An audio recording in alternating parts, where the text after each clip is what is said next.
Setiap hari, setidaknya 10 lansia meninggal dunia di kamar mandi, besok atau lusa. Itu bisa jadi Anda atau keluarga Anda. Saya tidak bermaksud menakut-nakuti Anda, tetapi saya mengatakannya karena kita semua harus menghadapi fakta ini dengan jujur dan melakukan pencegahan. Mungkin Anda bertanya-tanya, apa hubungannya mandi dengan terjatuh? Mungkin Anda berpikir itu hanya masalah bau badan. Saya tegaskan kepada Anda, ada bagian-bagian tubuh tertentu yang 99% lansia belum pernah membersihkan atau menstimulasinya dengan benar sekalipun. Untuk menjadi sehat, tidak cukup hanya dengan membersihkan diri. Anda harus tahu cara memberikan stimulasi dengan metode yang benar. Inilah kunci yang membedakan antara tubuh yang lemah dan tubuh yang sehat hingga usia 100 tahun. Selama lebih dari 30 tahun di dunia medis, saya, Dr. Budi Hartono, telah bertemu dan merawat puluhan ribu pasien. Selama bertahun-tahun itu, saya menemukan 5 area di tubuh yang saya sebut sebagai area emas. Hanya dengan merawatnya dengan benar selama 5 menit setiap hari, tubuh Anda akan berubah total. Saya yakin, ini adalah rahasia yang lebih ampuh daripada suplemen atau obat herbal mahal. Ini membantu pencernaan, meringankan kaki, menjernihkan pikiran, membuat tidur nyenyak, dan memperkuat imunitas. Mungkin Anda akan terkejut, karena area yang Anda kira sudah Anda kenal seumur hidup ternyata adalah area yang selalu terabaikan, dan area itulah kunci yang akan menjaga Anda agar tidak menjadi beban bagi anak-anak Anda. Sebelum kita mulai, saya ingin berbicara lebih akrab dengan Anda. Anda tinggal di mana? Silakan tinggalkan di kolom komentar. Dan mohon dukungannya dengan berlangganan subscribe channel Sehat di Hari Tua. Terima kasih. Mulai sekarang, saya akan mengungkapkannya dari urutan kelima hingga pertama berdasarkan tingkat risiko yang semakin tinggi. Mohon simak sampai akhir. Hanya dengan beberapa menit latihan yang konsisten, Anda dapat memperoleh kembali kehidupan yang mandiri dan sehat. Itu adalah hal yang sangat berharga. Lokasi pertama adalah tangan. Berapa kali Anda mencuci tangan dalam sehari? Mungkin sangat sering. Orang Indonesia dikenal peduli kebersihan. Beberapa orang bahkan selalu mencuci tangan sebelum dan sesudah makan, setelah bepergian, dan setelah menggunakan toilet. Namun menurut penelitian, sebagian besar orang melewatkan satu hal penting, yaitu teknik mencuci yang benar untuk membangunkan telapak tangan. Ini bukan sekadar masalah kebersihan, melainkan masalah kesehatan. Mengapa? Karena di dalam telapak tangan yang kecil terdapat ribuan saraf yang terhubung dengan semua organ dalam. Bayangkan, satu tangan berisi peta miniatur seluruh tubuh kita. Saya pernah bertemu seorang pasien berusia 72 tahun dari Bandung bernama Pak Tono. Ia menderita gangguan pencernaan selama hampir 10 tahun. Setiap hari ia minum obat, tetapi setiap kali makan, perutnya terasa kembung dan tidak pernah merasa nyaman. Ia sudah berpindah-pindah rumah sakit dan klinik, tetapi tidak dapat menemukan penyebabnya. Ketika ia datang menemui saya, saat saya memegang tangannya, rasanya dingin dan kaku seperti es. Saya berkata, coba cuci tangan Anda dengan cara yang berbeda. Saat mandi, jangan hanya disabuni, tapi tepuk-tepuk tangan Anda di bawah aliran air hangat dan tekan dengan kuat titik akupresur di antara ibu jari dan jari telunjuk. Ia melakukannya meskipun setengah ragu. 2 minggu kemudian, ia menelepon saya dengan suara terkejut. Dokter Budi, perut saya jauh lebih nyaman. Sekarang saya tidak takut makan lagi. Mungkin sulit dipercaya, tetapi sebenarnya ini sangat sederhana. Telapak tangan bukan hanya terdiri dari kulit dan daging. Di sini berkumpul sekitar 7.000 ujung saraf yang terhubung dengan lambung, hati, jantung, paru-paru, dan seluruh sistem pencernaan. Ketika telapak tangan dirangsang, sistem saraf merespons secara langsung, membuat sirkulasi darah menjadi lancar dan organ dalam bekerja lebih ritmis. Sebuah penelitian di Jepang menemukan bahwa 90 dari 100 lansia yang berusia di atas 100 tahun secara rutin melakukan pijatan dan pembersihan tangan khusus setiap hari. Studi lain di Amerika Serikat menunjukkan bahwa hanya dengan merangsang telapak tangan dengan benar, kecepatan aliran darah dalam tubuh dapat meningkat lebih dari 30%. Jika darah bersirkulasi dengan baik, pencernaan menjadi lancar, kepala menjadi jernih, dan tidur pun menjadi lebih nyenyak. Jika penjelasan ilmiah terasa sulit, coba pikirkan seperti ini. Tangan itu seperti saklar utama di rumah Anda. Saat saklar dinyalakan, seluruh lampu di rumah menyala terang. Saat dimatikan, seluruh rumah menjadi gelap. Organ dalam kita pun demikian. Jika tangan diabaikan, saklar itu tidak pernah menyala, dan tubuh perlahan-lahan menjadi lelah tanpa kita tahu sebabnya. Lantas, apa yang harus dilakukan? Sangat mudah.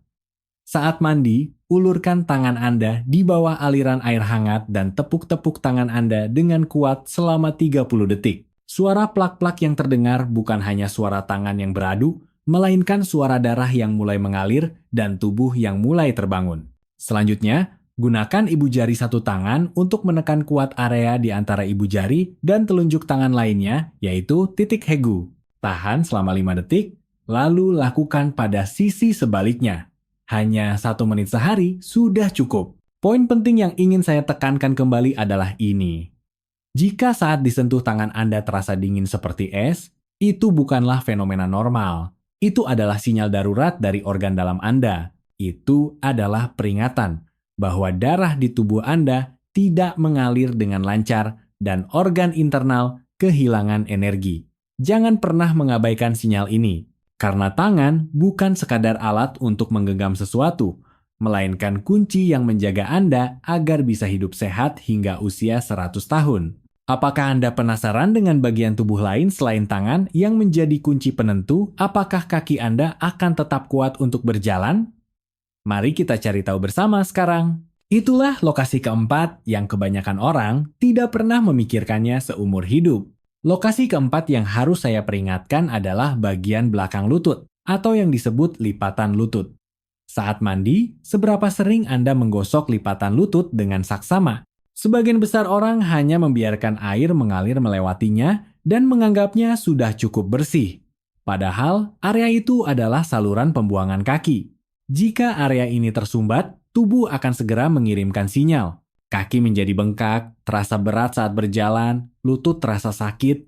Bahkan dalam beberapa minggu, Anda bisa kehilangan kekuatan hingga tidak bisa berjalan sama sekali. Saya pernah bertemu seorang lansia berusia akhir 60-an dari Surabaya. Secara penampilan, ia tampak sehat, tetapi ia mengeluh kakinya sering bengkak saat malam hari. Ia menganggapnya remeh, berpikir bahwa hanya dengan meninggikan kaki, masalahnya akan selesai. Namun, 2 minggu kemudian, ia kembali dengan wajah lelah dan bergantung pada tongkat, mengatakan bahwa kakinya sama sekali tidak bertenaga. Ketika saya menyentuh lipatan lututnya, rasanya keras dan dingin seperti semen. Itu adalah tanda jelas bahwa saluran pembuangannya tersumbat. Cairan dan racun yang tidak perlu tidak bisa keluar membuat kakinya semakin lemah. Setelah saya mengajarkan cara menggunakan air hangat dan pijatan sederhana, kurang dari sebulan kemudian, ia kembali dengan wajah ceria dan berkata, "Dokter, sekarang saya bisa menaiki tangga tanpa tongkat. Anda lihat, lipatan lutut bukan sekadar sendi. Di dalamnya terdapat kelenjar getah bening yang berfungsi seperti tempat pengolahan sampah tubuh. Perannya adalah mengumpulkan limbah, kuman, dan kotoran, lalu mengeluarkannya dari tubuh melalui sirkulasi. Jika area ini tersumbat, sampah akan menumpuk, menyebabkan pembengkakan dan peradangan, lutut terasa sakit, dan bahkan seluruh kaki terasa berat seolah-olah diikat dengan batu. Ilmuwan di Jerman telah melaporkan bahwa hanya dengan memijat lipatan lutut selama 1 menit, aliran limfatik dapat meningkat 2 kali lipat. Ini sama seperti saluran pembuangan yang tersumbat kemudian dibersihkan, sehingga air kotor mengalir deras sekaligus. Studi lain di Amerika Serikat menunjukkan bahwa orang dengan sirkulasi yang buruk di area lipatan lutut memiliki risiko pembengkakan kaki 6 kali lebih tinggi daripada orang normal. Untuk mengatasi masalah ini, Anda tidak memerlukan obat mahal. Caranya sangat sederhana dan bisa dilakukan setiap malam di kamar mandi. Saat mandi, arahkan pancuran air langsung ke belakang lutut Anda dan biarkan air hangat mengalir selama 30 detik. Aliran air hangat ini akan melonggarkan sumbatan internal, seperti air panas yang membersihkan saluran pembuangan yang tersumbat. Selanjutnya, letakkan keempat jari Anda di lipatan lutut dan pijat lembut dengan gerakan melingkar searah jarum jam selama sekitar 30 detik. Gerakan sederhana ini akan merangsang sirkulasi limfatik, melembutkan gumpalan yang keras, dan membuat kaki terasa lebih ringan. Saya selalu menekankan kepada pasien saya, jika saat Anda melepas kaus kaki di malam hari, bekasnya tidak kunjung hilang, atau saat Anda menekan betis dengan jari, bekas lekukannya bertahan lama, itu artinya lipatan lutut Anda sedang mengirimkan sinyal darurat. Jangan pernah menganggapnya remeh. 8 dari 10 lansia di Indonesia hidup dengan lipatan lutut yang tersumbat tanpa menyadarinya. Mereka hanya berpikir bahwa wajar jika kaki menjadi lemah dan bengkak seiring bertambahnya usia. Tapi itu tidak benar. Itu adalah sinyal bahwa sistem pembuangan sampah tubuh Anda telah berhenti bekerja. Bayangkan, lipatan lutut Anda seperti saluran pembuangan di dapur. Jika salurannya lancar, air mengalir dengan mudah dan dapur tetap bersih. Namun, jika tersumbat, bau busuk akan naik. Air kotor akan meluap dan seluruh dapur menjadi sarang kuman. Kaki kita pun demikian. Jika Anda merawat lipatan lutut, racun akan keluar dan tubuh menjadi ringan. Jika dibiarkan tersumbat, tidak lama lagi kaki Anda akan mengkhianati Anda. Jadi, malam ini saat masuk ke kamar mandi, pastikan Anda meluangkan waktu 1 menit untuk lipatan lutut Anda. Kaki adalah akar kemandirian. Hanya jika kaki kuat, Anda bisa berbelanja sendiri, menaiki tangga, dan pergi ke taman bersama cucu. Di tubuh kita, ada area lain yang kebanyakan orang tidak pernah memikirkannya, tetapi sangat menentukan kesehatan seluruh tubuh. Itulah lokasi ketiga yang harus kita perhatikan, selangkangan. Sederhananya, selangkangan adalah persimpangan. Disinilah aliran darah dari tubuh bagian atas bertemu dengan aliran darah dari tubuh bagian bawah. Jika persimpangan ini lancar, tubuh berfungsi dengan baik. Namun, jika tersumbat, alirannya terhambat, menyebabkan tubuh bagian bawah menjadi dingin dan kaku. Kaki semakin lemah, sering buang air kecil di malam hari, dan tubuh menua jauh lebih cepat dari yang seharusnya. Saya ingat betul seorang lansia berusia 70-an tahun dari Medan. Ia datang menemui saya dengan kondisi yang menyedihkan. Ia mengeluh hampir tidak bisa tidur karena harus ke kamar mandi 5 kali setiap malam, sehingga ia selalu lelah di pagi hari dan tidak nafsu makan. Saat saya memeriksanya, saya meletakkan tangan saya di selangkangannya, dan rasanya dingin seperti es. Itu adalah tanda jelas bahwa persimpangan itu tersumbat. Saya memberinya metode yang sangat sederhana. Saat mandi, siram selangkangan dengan air hangat. Tekan-tekan ringan dengan tangan beberapa kali, lalu usap dari perut bagian bawah ke arah selangkangan. Sebulan kemudian, ketika ia kembali, matanya bersinar dan suaranya penuh semangat. "Dokter, sekarang saya hanya ke kamar mandi sekali semalam. Saya tidur nyenyak sampai pagi dan merasa tubuh saya lebih muda dan sehat." Mengapa selangkangan begitu penting? Alasannya adalah karena disinilah kelenjar getah bening terbesar di seluruh tubuh berkumpul. Kelenjar getah bening seukuran kacang ini bertanggung jawab atas sekitar 70% dari sistem kekebalan tubuh kita. Ketika berfungsi dengan baik, tubuh dapat melawan bakteri, virus, dan bahkan sel kanker dengan lebih efektif.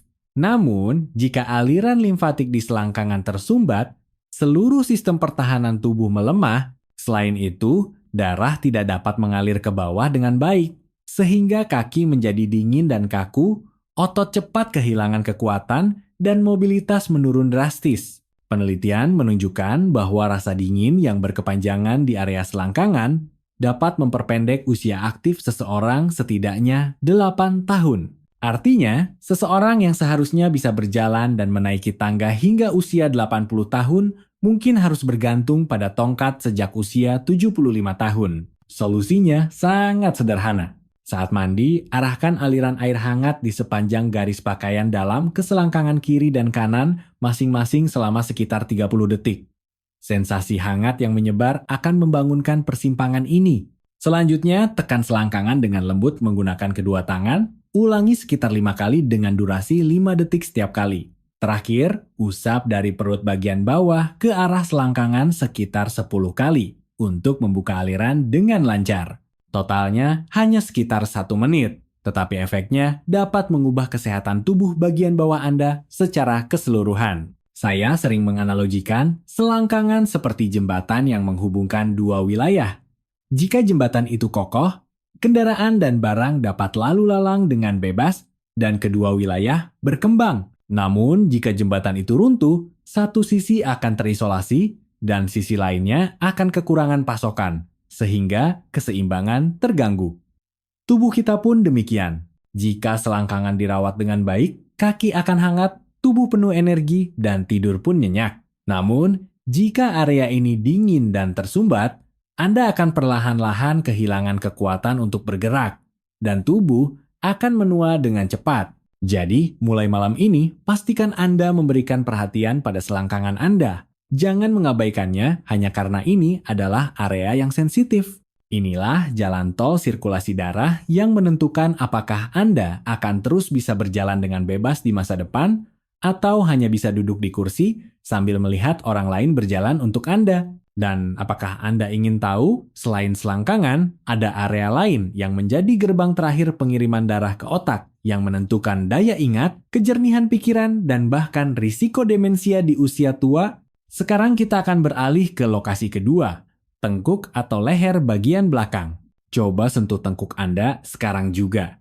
Jika terasa keras dan kaku seperti balok kayu, itu adalah sinyal bahwa tidak cukup darah yang mengalir ke otak Anda. Ketika otak tidak mendapatkan suplai darah yang cukup, kelupaan mulai terjadi, pusing menjadi sering, dan akhirnya risiko demensia menjadi semakin nyata. Banyak orang berpikir bahwa wajar jika menjadi pelupa seiring bertambahnya usia, tetapi sebenarnya di balik kelupaan itu tersembunyi kenyataan bahwa satu-satunya jalur menuju otak, yaitu tengkuk, sedang tersumbat. Saya ingat betul seorang nenek berusia 70-an dari Semarang. Ia datang menemui saya dengan ekspresi cemas. "Dokter, akhir-akhir ini saya sering lupa apa yang akan saya lakukan. Bahkan, saya salah memanggil nama cucu saya, dan seluruh keluarga khawatir," katanya. Ketika saya meletakkan tangan saya di tengkuknya, rasanya sekeras batu dan tidak bisa digerakkan. Saya menjelaskan, darah tersumbat di sini dan tidak bisa naik ke otak. Jika area ini dilonggarkan, kepala Anda akan terasa jauh lebih jernih. Nenek itu ragu, tetapi setelah mengikuti metode yang saya ajarkan selama sebulan, ia kembali dengan senyum cerah dan berkata, "Dokter, kepala saya jauh lebih jernih sekarang. Saya tidak pernah salah memanggil nama cucu saya lagi." Secara ilmiah, ini bukanlah hal yang misterius. Otak kita hanya menerima suplai darah melalui satu jalur, yaitu leher, khususnya tengkuk. Sebuah penelitian dari Universitas Besar di Amerika Serikat mengungkapkan bahwa jika otot tengkuk mengeras dan menekan pembuluh darah, aliran darah ke otak dapat berkurang hingga 37%. Bayangkan, jika sebuah kota kehilangan sepertiga pasokan energinya, semua aktivitas akan terhenti. Otak pun demikian. Jika kekurangan darah, sel-sel saraf melemah, daya ingat menurun, pikiran menjadi bingung, dan risiko stroke serta demensia meningkat tajam. Statistik menunjukkan bahwa 70% pasien demensia lansia memiliki tengkuk yang kaku seperti batu. Artinya jelas, dengan menjaga tengkuk tetap lembut dan hangat, otak akan menerima nutrisi yang cukup. Daya ingat akan tetap tajam, dan Anda dapat menghindari salah satu penyakit yang paling ditakuti di usia tua. Jadi, apa yang harus dilakukan? Sangat sederhana. Saat mandi, arahkan pancuran air langsung ke tengkuk dan biarkan air panas mengalir selama 1 menit. Panas akan melemaskan otot dan membuka pembuluh darah, membuat aliran darah lancar seperti bendungan yang dibuka. Setelah mandi, letakkan kedua tangan di tengkuk dan usap ke atas dari pangkal leher selama sekitar 1 menit. Gerakan ini seolah-olah merapikan jalan menuju otak. Tidak perlu memijat terlalu keras, cukup sampai terasa nyaman. Saya selalu mengatakan kepada pasien saya, tengkuk adalah gerbang yang mengirimkan darah ke otak. Jika gerbang ini tertutup, otak akan kelaparan dan ingatan akan hilang. Namun, jika gerbang ini terbuka, darah akan membanjiri otak, kepala akan terasa cerah, dan Anda akan merasakan kesegaran seperti kembali muda. Jangan anggap remeh gejala kecil seperti leher pegal, tengkuk kaku, atau pusing sesaat. Itu bukanlah hal sepele, melainkan peringatan bahwa gerbang menuju otak Anda sedang tersumbat. Oleh karena itu, malam ini saat mandi, pastikan Anda menginvestasikan 2 menit ini untuk tengkuk Anda. 1 menit air panas, 1 menit sentuhan tangan. Hanya dengan itu, Anda dapat menjaga kearifan di usia senja. Dan apakah Anda ingin tahu? Ada area lain yang tidak hanya menentukan kejernihan otak, tetapi juga ketenangan pikiran, tidur nyenyak, dan imunitas yang kuat. Itulah lokasi nomor 1, yang diibaratkan sebagai tungku pemanas sentral tubuh. Dan akan saya ungkapkan sekarang juga. Di tengah tubuh kita, ada area yang kebanyakan orang tidak pernah perhatikan, tetapi berfungsi sebagai tungku pemanas sentral bagi seluruh kesehatan. Itulah ulu hati, area cekung tepat di bawah tulang dada. Disinilah stres, kecemasan, insomnia, dan gangguan pencernaan berkumpul. Jika ulu hati membeku, seluruh tubuh akan ikut membeku. Makanan terasa hambar, malam hari gelisah, tidak bisa tidur, siang hari lesu, dan pikiran kacau. Saya ingat seorang nenek berusia 60 komaan dari Jakarta. Ia datang menemui saya dengan wajah putus asa. "Dokter, saya menderita insomnia selama 30 tahun. Awalnya obat tidur sedikit membantu, tetapi sekarang obat pun tidak mempan. Sepanjang malam, saya hanya memejamkan mata tanpa bisa tidur sama sekali," katanya. Ketika saya meletakkan tangan saya di area ulu hatinya, saya merasakan ada gumpalan keras seperti batu. Saya berkata, "Inilah penyebab Anda tidak bisa tidur selama puluhan tahun. Jika kita melunakkan area ini, tidur Anda akan kembali." Nenek itu ragu, tetapi ia mencoba mengikuti instruksi saya. Hanya 2 minggu kemudian, ia kembali dengan wajah cerah dan berkata, "Tadi malam, saya tidur pulas tanpa obat. Saya bahkan tidak ingat kapan terakhir kali bisa tidur senyenyak ini. Ini bukanlah keajaiban, melainkan dapat dijelaskan secara ilmiah. Ulu hati adalah tempat persilangan antara saraf simpatik dan parasimpatik. Saat tegang, hormon stres seperti kortisol meningkat, menyebabkan otot di area ini berkontraksi kuat, seolah-olah katup tertutup rapat. Akibatnya, sistem pencernaan menjadi tidak nyaman, lambung terasa berat, dan otak tidak bisa rileks untuk tidur. Sebaliknya, ketika ulu hati dihangatkan dan ditenangkan, tubuh segera menerima sinyal aman. Hormon stres menurun, imunitas meningkat, pencernaan menjadi nyaman, dan tidur menjadi nyenyak dan damai. Penelitian dari Universitas Harvard menunjukkan bahwa orang yang memiliki ulu hati yang keras atau benjolan kecil di area tersebut memiliki kadar hormon stres yang sangat tinggi sehingga menderita insomnia dan gangguan pencernaan. Sementara itu, sebuah survei di Jepang menemukan bahwa hanya dengan merangsang area ini secara rutin, bakteri baik di usus dapat meningkat hingga 60%, imunitas menguat 3 kali lipat, dan 72% penderita insomnia dapat tidur nyenyak kembali hanya dalam 2 minggu. Fakta yang lebih menakutkan adalah 44% lansia di Indonesia memiliki gumpalan keras di ulu hati mereka tanpa menyadarinya, dan menganggap insomnia, perut kembung, dan kecemasan sebagai bagian alami dari penuaan. Lalu, apa yang harus dilakukan? Setelah mandi saat tubuh masih hangat, letakkan kedua telapak tangan Anda di ulu hati dan pijat lembut dengan gerakan melingkar searah jarum jam selama 1 menit. Anda akan merasakan kehangatan menyebar, seolah-olah tungku pemanas sentral tubuh Anda kembali menyala. Selanjutnya, tarik napas dalam-dalam melalui hidung dan hembuskan perlahan melalui mulut sambil mengempiskan perut. Ulangi gerakan ini 5 kali, hanya 2 menit, tetapi dalam waktu itu, tubuh menerima sinyal relaksasi, kepala menjadi tenang, perut menjadi ringan, dan tidur akan datang dengan lebih mudah. Anggaplah ulu hati sebagai tungku pemanas yang menghangatkan seluruh rumah. Jika tungku mati, rumah menjadi dingin dan gelap. Jika tungku menyala, rumah menjadi hangat dan terang. Tubuh kita pun demikian. Jika ulu hati dirawat dengan baik, semua organ lain akan mendapatkan pasokan energi. Jangan menunggu sampai insomnia berkepanjangan, lambung sakit, dan pikiran cemas. Nyalakan tungku ini setiap malam agar saat bangun keesokan paginya, Anda merasakan vitalitas seolah-olah beberapa tahun lebih muda. Dan sekarang Anda telah mengetahui kelima area kunci tersebut: tangan, lipatan lutut, selangkangan, tengkuk, dan ulu hati. Namun, saya juga ingin menekankan beberapa tindakan pencegahan penting untuk mengurangi risiko jatuh saat mandi. Tahukah Anda? Menurut statistik terbaru, 1 dari 3 lansia di Indonesia pernah terpeleset di kamar mandi setidaknya sekali seumur hidup. Dan puluhan ribu kasus diantaranya setiap tahun berujung pada patah tulang panggul yang dapat mengakibatkan konsekuensi serius seperti harus terbaring di tempat tidur seumur hidup. Angka ini jauh lebih tinggi dibandingkan negara seperti Jepang atau Amerika Serikat, di mana kampanye keselamatan kamar mandi digalakan secara aktif. Lantas, mengapa kita masih menganggapnya remeh? Yang pertama ingin saya tekankan adalah kebiasaan aman. Banyak orang berpikir kamar mandi di rumahku sudah sangat akrab, jadi tidak akan terjadi apa-apa.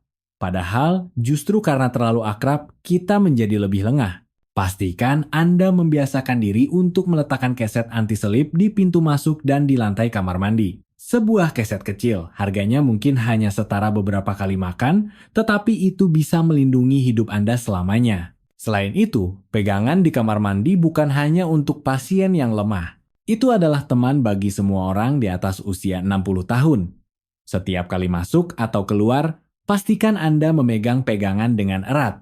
Sedikit saja tergelincir bisa berujung pada operasi panggul atau bahkan kehilangan kemandirian dalam kehidupan sehari-hari. Satu hal lagi yang sering diabaikan banyak orang. Jangan pernah mandi tepat setelah makan atau setelah minum alkohol.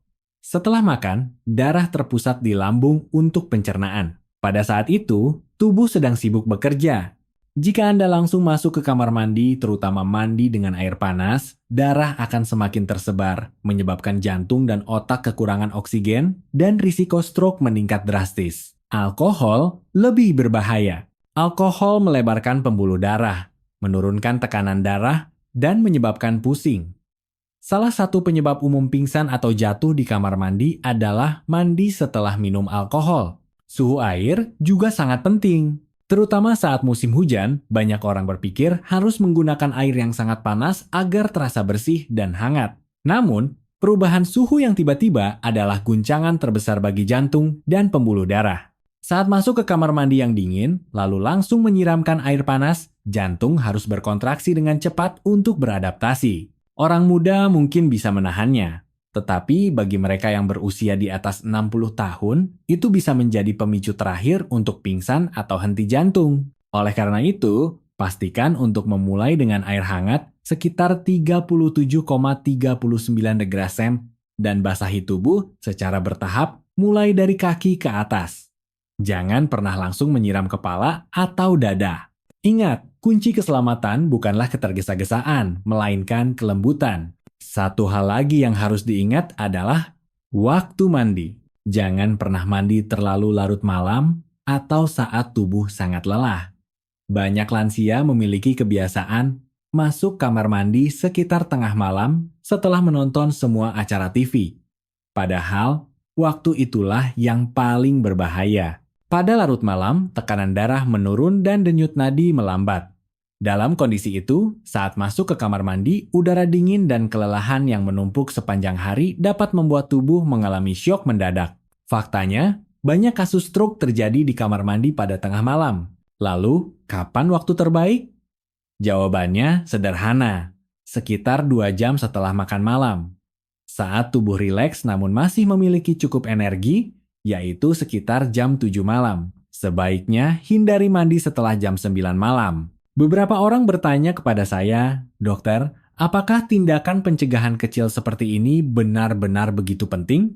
Saya menjawab, justru hal-hal kecil itulah yang menjadi pembeda antara kehidupan mandiri dan kehidupan yang bergantung. Keset anti-selip, pegangan, suhu air, waktu mandi, semuanya tampak sepele. Tetapi jika sekali saja Anda jatuh di kamar mandi dan tulang panggul Anda patah, membuat Anda harus menggunakan kursi roda, bagaimana sisa hidup Anda? Di Jepang ada pepatah, kamar mandi adalah tempat yang menentukan usia. Mereka berpikir bahwa bahkan saat masuk dan keluar kamar mandi harus dilakukan dengan hati-hati seolah-olah pergi ke medan perang. Namun di Indonesia, kita masih memiliki kebiasaan terburu-buru dan berpikir, saya sehat, jadi tidak apa-apa, atau saya bisa melakukannya. Tetapi tubuh usia 60 tahun berbeda dengan tubuh usia 30 tahun. Terpeleset tidak datang dengan peringatan, syok kardiovaskular juga tidak. Dan ketika itu terjadi, sudah terlambat untuk menyesal. Oleh karena itu, saya harap Anda akan mengubah kebiasaan ini mulai hari ini. Jika belum ada pegangan, pasanglah. Jika belum membeli keset anti-selip, belilah sekarang. Atur suhu air menjadi hangat yang nyaman. Pilih waktu mandi yang tepat. Tindakan-tindakan kecil inilah yang menjadi perisai yang melindungi kesehatan di usia tua. Hanya jika Anda aman di kamar mandi, Anda dapat sepenuhnya menikmati manfaat dari 5 area emas tubuh yang telah kita bahas bersama. Dan barulah saat itu, jalan menuju umur yang panjang, sehat, dan jernih akan terbuka di hadapan Anda. Saudara-saudari, kita telah bersama-sama membahas area emas tubuh dan tindakan keselamatan sehari-hari. Saya ingin menambahkan beberapa hal lagi untuk melengkapi gambaran kesehatan Anda. Karena perawatan diri tidak berakhir di kamar mandi, melainkan bergantung pada bagaimana Anda memperlakukan tubuh Anda setiap saat. Pertama, ingatlah bahwa air adalah kehidupan. Tubuh kita seperti sawah. Jika kekurangan air, tanah akan mengering dan tanaman akan layu. Dengan minum air sedikit demi sedikit sepanjang hari, darah akan mengalir lancar, pencernaan akan baik, dan otak pun akan jernih. Banyak lansia hanya minum saat haus. Padahal rasa haus adalah tanda bahwa tubuh sudah mengalami dehidrasi serius. Oleh karena itu, biasakan minum air secara teratur meskipun tidak merasa haus. Kedua, olahraga ringan adalah cara agar oli di tubuh kita tidak mengeras. Olahraga berat tidak diperlukan. Berjalan-jalan di sekitar rumah selama 15 menit, melakukan peregangan ringan, dan memutar sendi sudah cukup untuk membuat lutut tetap lentur dan pembuluh darah terbuka lancar. Dan jangan pernah lupakan tidur. Tidur lebih awal, tidur yang cukup, dan tidur yang nyenyak. Itulah obat herbal paling murah yang diberikan Tuhan kepada kita. Banyak penyakit berasal dari begadang dan menyiksa tubuh. Tidurlah tepat waktu agar saat bangun keesokan paginya, Anda penuh energi. Saya juga mohon untuk melakukan pemeriksaan kesehatan rutin. Penyakit menakutkan seperti hipertensi, diabetes, dan kanker seringkali berkembang tanpa gejala yang jelas. 1 kali tes darah, pengukuran tekanan darah, atau ronjen dapat menyelamatkan Anda dari bahaya besar. Mencoba mengobati penyakit setelah gejalanya muncul sama saja dengan berpacu melawan waktu. Satu lagi peringatan yang ingin saya tekankan. Bagi Anda yang memiliki penyakit penyerta seperti penyakit kardiovaskular, hipertensi, atau pernah menjalani operasi, pastikan untuk melakukan gerakan stimulasi tubuh dengan sangat lembut. Tidak perlu memaksakan diri atau melakukannya terlalu lama. Yang penting bukanlah kuantitas, melainkan melakukannya dengan benar dan konsisten. Tubuh kita seperti alat musik. Jika senar yang tepat dipetik, resonansinya akan menyebar dengan sendirinya. Jangan berpikir bahwa apa yang saya sampaikan hanya untuk para lansia. Kalangan parubaya, pekerja kantoran yang duduk berjam-jam, atau siapapun yang hidup dalam stres harus mempraktikannya. Tubuh manusia, tanpa memandang usia, membutuhkan sirkulasi darah, tidur yang nyaman, dan pikiran yang rileks. Sampaikan informasi ini kepada anak dan cucu Anda, agar seluruh keluarga dapat membangun kebiasaan sehat bersama.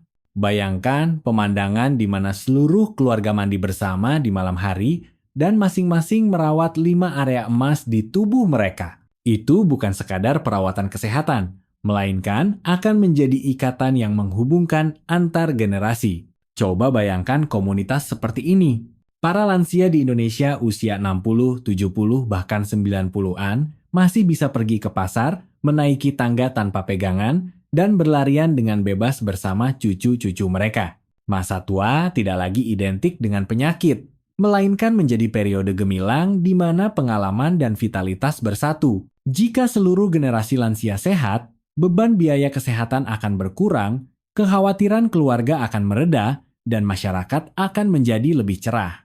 Yang lebih penting adalah setiap individu dapat menikmati hidup yang panjang hingga akhir dengan utuh dan damai. Saya percaya, jika setiap individu mulai mengubah kebiasaan terkecil, suatu hari nanti kita akan melihat pemandangan para lansia yang masih gesit, jernih pikirannya, dan bahagia di jalan-jalan, taman, dan pasar. Itu akan membuktikan bahwa kesehatan bukanlah hak istimewa, melainkan buah dari perawatan yang konsisten. Dan Anda yang mendengarkan cerita saya hari ini adalah benih yang akan menanam buah itu. Saudara-saudari, sekarang kita telah membahas kelima area emas di tubuh kita.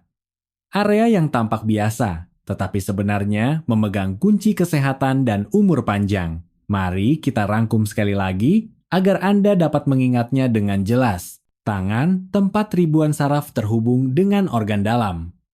Merawat tangan tidak hanya membuatnya bersih, tetapi juga melancarkan pencernaan dan sirkulasi darah. Lipatan lutut. Saluran pembuangan racun tubuh. Jika dilonggarkan setiap hari, rasa berat di kaki akan hilang, bengkak dan nyeri berkurang, dan langkah menjadi lebih ringan. Selangkangan. Persimpangan di mana darah dari tubuh atas dan bawah bertemu. Jika dijaga tetap hangat dan distimulasi dengan benar, tubuh menjadi fleksibel dan hangat, frekuensi buang air kecil di malam hari berkurang, dan stamina tetap terjaga. Tengkuk, satu-satunya jalur darah menuju otak. Jika tidak ada sumbatan, kepala menjadi jernih, ingatan tajam, serta kelupaan dan demensia dapat dihindari. Dan terakhir, ulu hati, tungku pemanas sentral tubuh, tempat yang menentukan tidur nyenyak dan ketenangan pikiran. Jika dirawat dengan baik, Anda akan mendapatkan kembali tidur yang dalam, pencernaan yang lancar, dan pikiran yang stabil. Semua ini sama sekali tidak rumit. Anda hanya perlu menginvestasikan 5 menit setiap hari, tepatnya saat mandi. Pertama, alirkan air hangat ke tangan. Tepuk-tepuk ringan, dan tekan titik akupresur selama beberapa detik. Lanjutkan dengan menyiramkan air ke lipatan lutut. Pijat dengan gerakan melingkar untuk membuka aliran limfatik. Kemudian, alirkan air hangat ke selangkangan, tekan, dan usap untuk menghangatkan seluruh tubuh. Sekarang, naik ke tengkuk, longgarkan kekakuan dengan aliran air panas, dan usap dari bawah ke atas dengan tangan. Terakhir, saat tubuh sudah hangat, letakkan tangan di ulu hati, buat gerakan melingkar sambil bernapas dalam-dalam. Hanya 5 menit. Jika Anda mengikuti urutan ini, tubuh Anda akan mulai berfungsi kembali seperti mesin yang diminyaki, bergerak dengan lembut, dan kuat. Saya tegaskan, dengan merawatnya hanya 5 menit setiap waktu mandi, Anda bisa mendapatkan tambahan 10 tahun usia. Jangan pernah menganggapnya remeh. Ini bukan sekadar masalah kebersihan, melainkan rahasia untuk berjalan dengan bebas, dengan pikiran yang sehat dan jernih, menikmati masa tua tanpa bergantung pada anak-anak Anda. Tanyakan pada diri Anda sendiri, apakah saya ingin menjadi beban bagi anak-anak saya, membuat mereka harus memandikan, menyuapi, dan membantu saya berjalan? Atau, apakah saya ingin hidup dengan gagah dan kuat, berjalan-jalan, memasak, dan bermain bersama cucu hingga usia 100 tahun? Pilihan ada di tangan Anda. Jika Anda bertekad mulai malam ini dan melakukannya secara konsisten, Anda akan memegang kunci kesehatan Anda sendiri. Kalau begitu, tidak ada lagi alasan untuk ragu. Praktikan langsung saat mandi malam ini. Rasakan sendiri perubahan yang terjadi dari hari ke hari, dan jangan simpan rahasia ini untuk diri sendiri. Bagikan kepada teman dan keluarga, agar bukan hanya Anda, tetapi semua lansia usia 60, 70, dan 80 perumahan di Indonesia dapat hidup sehat, lama, dan bahagia. Hanya 5 menit. Tetapi, 5 menit itu bisa menjadi jembatan yang memberikan Anda tambahan 20 tahun ke depan. Apakah Anda siap untuk berjalan di atas jembatan itu? Jika ya, mulailah sekarang juga. Saudara-saudari, jika apa yang baru saja saya sampaikan bermanfaat, jangan ragu untuk meninggalkan komentar di bawah ini. Bagikan perasaan Anda atau pengalaman Anda dalam menerapkan metode ini dengan saya dan semua orang. Dan agar tidak ketinggalan rahasia kesehatan dan umur panjang yang sederhana namun efektif yang akan terus saya bagikan, silakan tekan tombol subscribe channel dan nyalakan lonceng notifikasinya. Satu tindakan kecil hari ini dapat membuka kesempatan untuk meraih usia emas Anda di masa depan.